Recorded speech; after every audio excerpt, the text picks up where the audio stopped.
Hello and welcome, you beautiful bookish people!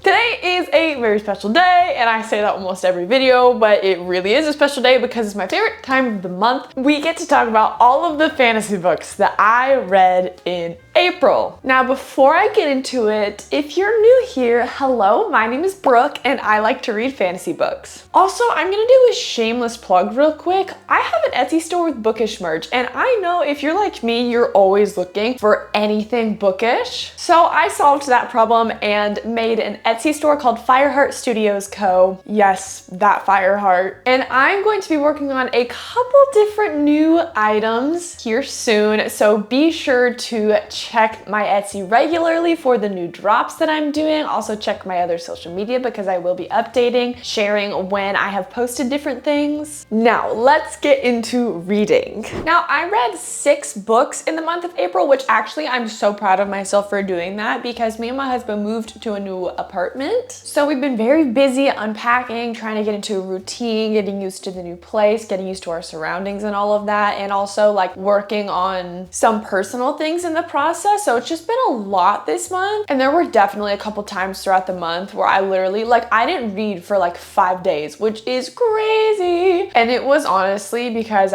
it was just a whirlwind of a weekend. And I was like, I want fantasy books to be my escape. And it's not feeling like an escape right now because I can't focus on them. But thankfully I got back into the groove. We're all reset now. The first book that I read and finished is going to be City of Souls and Sinners by Kayla Edwards. And I'm telling you right now, if you have not read the first book, City of Gods and Monsters, you need to. Like, I'm not joking. You need to go right now, purchase these books. They're also on Kindle Unlimited, which is how I read them first, but I had to buy physical copies. They were that good. I talked a little bit about this series in my last reading wrap up because I did read the first book last month. So I won't go into too much detail on what this specific one is about because that would be very spoilery. But the first book follows Loren Calla, who is a student, a human at Angel Thene University, and she finds out that there's some people hunting her and she has no idea why. She's just an ordinary human living her life with her 2 best friends, and one of the people that was hired to find her and turn her in to these mysterious people was Darian Castle. Now, I will tell you, Darian has flown to #1 book boyfriend so quickly.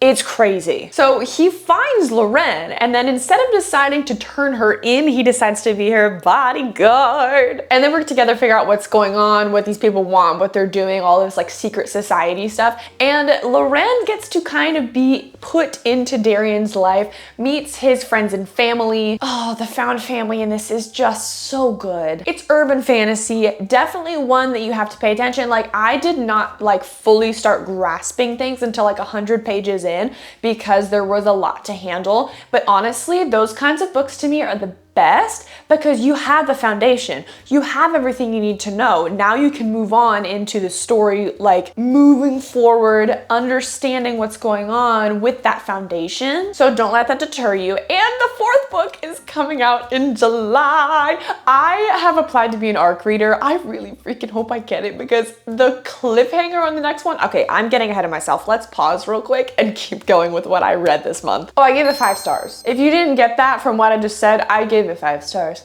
So good.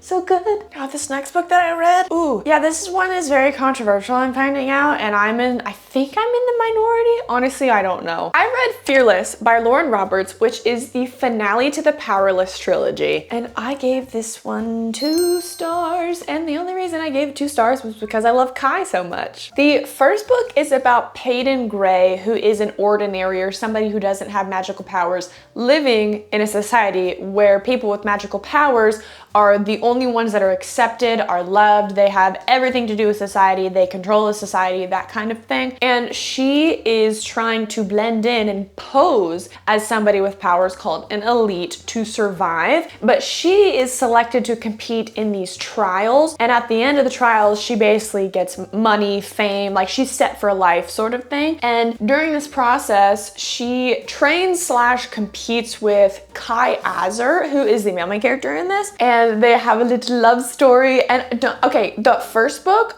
I think it was 4 stars for me. I loved it. I thought it was amazing. The banter was fantastic. I know a lot of people say it's very similar to other things, and I get that, but also like I eat up this storyline and these tropes, so like you're gonna catch me reading it every time. So anyways, I just thought this book went in circles. It felt like a bad deja vu in the worst way. The storyline gave me, oh my God, it gave me the ick. And the ending was so underwhelming. I know that it was nice to have all of the storylines completed. Like, you do get an epilogue with like, oh, this is what's happening a couple years later, whatever. But it felt rushed. There are too many holes, too many questions. And I know we're getting a novella after this, but there is no possible way that the author can answer all of these questions in a novella. I liked Reckless just because it felt like it was time to get it soak up Kai and Peyton. But then after that, I was like, okay, things have to happen. And things, I guess, happened in this book, but it was so predictable. I don't know. That's all I'm gonna say about this. I'm not gonna go on and on about it. I didn't like it. Now on to a book I absolutely love and I'm obsessed with and gave me a one-way ticket to a therapy session and had me crying, screaming, sad, all of the feelings, happy, joyful, but then everything in between. City of Lies and Legends by Kayla Edwards. Yes, this is the 3rd book of the House of Devils series. Again, I'm not gonna dwell on it too long because I just told you what the first one's about. This one ends on a crazy cliffhanger. I don't think I've read a cliffhanger quite like this, in the sense like things were it almost felt like it ended at the climax. And I was like, what? Normally there's some sort of resolution happening, but no, we're just stuck until July. And even though it is a crazy cliffhanger, I will recommend this book to the day that I take my last breath. 5 stars. The next book is House of Blight by Maxime Martineau. This is one that was actually sent to me by the Nerd Fam. So thank you for sending this book to me because this was a 3.75 star. I really enjoyed this book. It is definitely out of my comfort zone. It is like, okay, if you liked One Dark Window, you are going to be obsessed with this. It was a very similar vibe, similar world, and not necessarily similar plot, but it kind of feels like if you've read Six Scorched Roses, which is the novella in the Crowns of Nyaxia series, it feels like a combination of Six Scorched Roses and One Dark Window. This book follows Adira Brilwin, who is a thread mender in her society, which is basically a sort of like magical healer, and she can heal a bunch of ailments, diseases, things. She can save lives with her magic, but in the process, it does cost her a little bit of her own life. And now this is a very coveted and dangerous power to have in her society, so she keeps it a secret all her life, and she tells nobody what she is. She doesn't let on about anything. But one day she is found out by an Ever, which is an immortal magical being, and his name is Orin Fernglove. And now in this society, there is something called Blight, which is a very gross disease that kills mortals very, very quickly. It is not fun. If you get it, it's a death sentence, which that's really unfortunate. And Adira has in the past tried to cure Blight, but she has not been successful. So one day, unfortunately, her brothers come down with Blight. And that is obviously a very anxiety-inducing thing for her because she's like, oh my God, what do I do? Now, after Orin finds out about her and he finds out that her brothers have Blight, he offers her a deal and says, hey, if you come work for me and you try to work on finding a cure for Blight, I will use my magic to keep your brothers in sort of a magical stasis. Is that the word? Like they're frozen, like slow the progression of Blight, and then you can use it to cure them. And she's like, okay, well, this is weird because Evers are not great people. I have not heard any good things about them. They are very dangerous. But she's like, these are my brothers, so I have to go do it. And then the story takes off from there, and she finds out there is a lot of secrets, a lot of behind the scenes, a lot of sketchy stuff going on at Fernglove Manor. And it's so good. It's like 350 pages. It is not long. This is a very easy read, and I cannot wait for the second book. I thought this was so good. The next book that I read is The Songbird and the Heart of Stone by Carissa Broadbent. And now if you're not new here,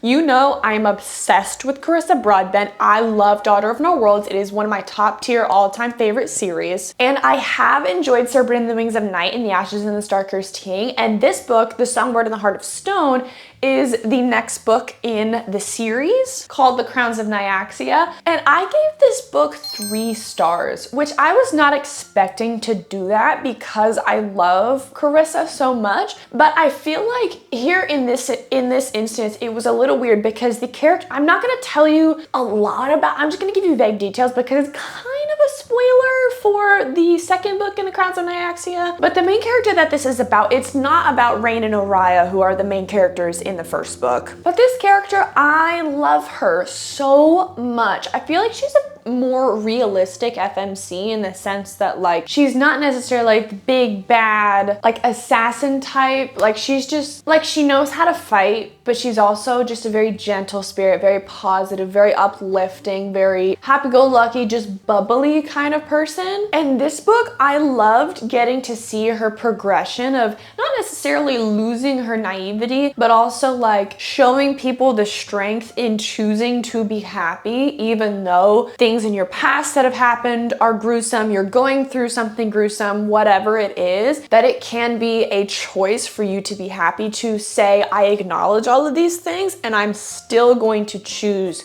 to put a smile on my face, and that just because somebody smiles does not mean they haven't been through hell. So I loved that aspect of the book. My only problems with it were it felt a little repetitive in the storyline. It was more of like a quest kind of book, which I love quests, don't get me wrong. Like Lord of the Rings is, oh my god, I'm obsessed with the movies. I really need to read the books. Don't come for me. I will read them one day. And I'm not necessarily comparing this book to Lord of the Rings, but like if you think of quests, think of that. Like you have one goal and there's a lot of things that happen along the way. But I feel like a lot of the things that happened along the way were kind of like a little bit predictable. And so I guess that was just the opportunity for the main character to get to know her male main character.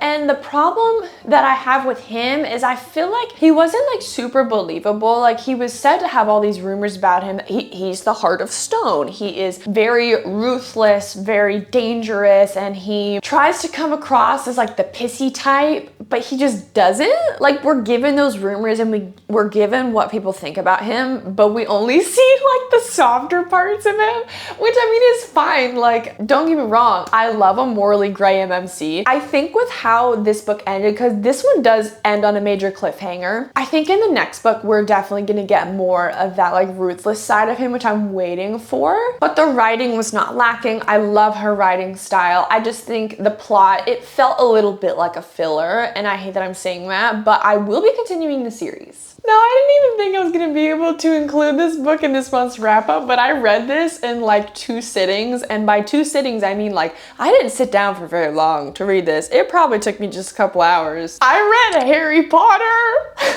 No, this is actually so funny because I was considering starting like Spark of the Everflame, Book of Azrael, like a couple other things that like have been high on my list, but for some reason I felt like my brain just wasn't ready to do that, and I was either gonna reread something that I've already read that I loved, but then I went over to my shelf and I was like, you know what, I've been saying I need to read Harry Potter for a long time. I have a Harry Potter wand tattoo, so like I have to do this, and this is the Scholastic illustrated version, and it has like pop-ups and like, sorry, I didn't realize that was out of frame, and illustrations and stuff like in the book, and so it's very easy to turn the page because the formatting is different for like most of the pages. Like you have the regular spread or whatever, but it was very easy to turn the page. I flew through this because it's a familiar story. I love the story. It was a great brain break. I highly recommend, if you have not read Harry Potter and you have ADHD, get this edition because my brain was so happy having all of these things to look at and to play with like as I was reading. And it obviously, like, it's technically a children's book, so it's not hard to read, it's not hard to follow. It was just a good time, and I think what I'm gonna do, since I haven't read the rest of them, if I ever need a brain break, I'm just gonna go read the next book in the series. And I believe there's editions for the first, second, and third books like this, so I'm planning to get those, and then hopefully they do more of them. But I gave this 5 stars just because of the nostalgia and because I love sassy Harry.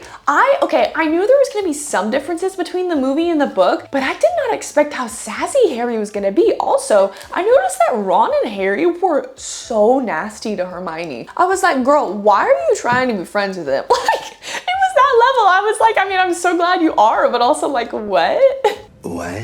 I don't know. I'm not gonna dwell on this too long. You know Harry Potter. You love Harry Potter. I just had to include it because I'm so proud of myself. I started Harry Potter. So thank you so much for watching. If you have made it all the way to the end of this video, first of all, thank you. Second of all, you should comment some wand emojis for Harry Potter. But that is all for today. So I will see you next time.